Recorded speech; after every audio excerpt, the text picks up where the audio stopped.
What's up, Broncos country? What I'm seeing in the bye week is a lot of talk about Vance Joseph and the potential head coaching positions that he could get. Tennessee is going to be really interested. He's really turned around our defense from where it was against Miami a couple of years ago. It's worked out ever since.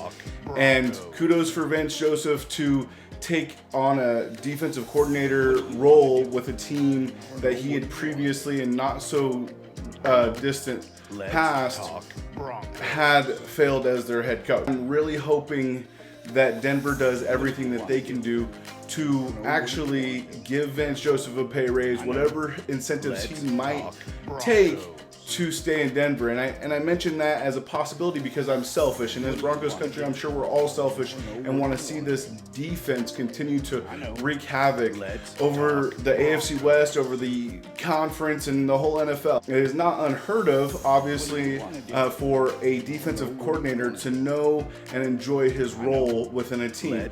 You've seen in recent history, Wade Phillips, look at Vic Fangio, Steve Spagnuolo.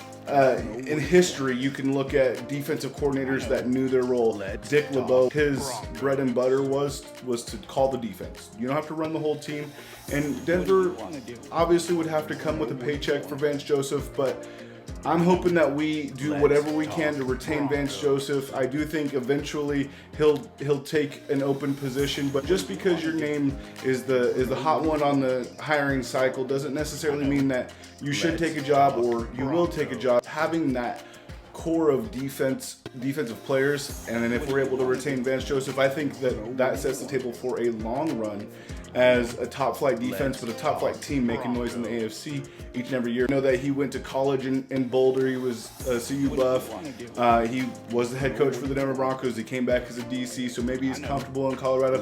There's a lot of reasons why a DC might stay a DC and not pursue future opportunities as a head coach, or at least enjoy their role while they're being successful in that role for a number of years. Do me a huge favor, also like this video, and if you haven't already, please subscribe to the channel. That helps me so much with YouTube to continue to grow this platform. And as always, go Broncos. Let's talk Broncos.